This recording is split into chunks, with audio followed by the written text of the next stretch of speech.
ఏంటిది దుపట్టాతో ఆడుకుంటున్నాను అనుకుంటున్నారా? లేదండి, లతా గారు వాళ్ళ పాప శారీ ఫంక్షన్ ఉందని చెప్పేసి ఈ శారీ అయితే ప్రీ ప్లేటింగ్ కోసం ఇచ్చారు. మరి ఈ దుపట్టాతో ఏం చేస్తున్నా అనుకుంటున్నారా? మహారాణి స్టైల్లో డ్రాపింగ్ అయితే అడిగారండి. మనమైతే దుపట్టాకు కూడా 2 సైడ్ బార్డర్ ఎలివేట్ అయ్యేలాగా ఇలాగైతే చేసాము. ఎలా వచ్చిందండి? సూపర్ ఉంది కదా. ఇలా శారీ కట్టుకొని మహారాణి స్టైల్లో ఈ దుపట్టా వేసుకుంటే ఆహా అదిరిపోద్ది. ప్రీ ప్లేటింగ్ మాత్రమే కాదండి, డ్రాపింగ్ కూడా అడిగారు. అండ్ పాప శారీ వాళ్ళ మదర్ శారీ రెండు కూడా పఫీ ప్లీట్స్తో అయితే ప్రీ ప్లేటింగ్ చేయమని అడిగారు.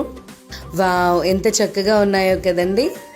శారీ కట్టుకోవడంలో మాత్రమే కాదండి, ఎలా కట్టుకుంటున్నాం, ఎంత పర్ఫెక్ట్గా ఉంది అనే దాంట్లోనే దాని అందం అయితే బయటపడుతుంది. మనమైతే 2 శారీస్ కూడా పఫీ ప్లీట్స్తో అయితే ప్రీ ప్లేటింగ్ చేశాము. మన వర్క్ ఎలా ఉందో కామెంట్ అయితే చేయండి. నెక్స్ట్ వీడియోలో ఈ శారీ డ్రాపింగ్ ఎలా చేశానో చూపిస్తాను.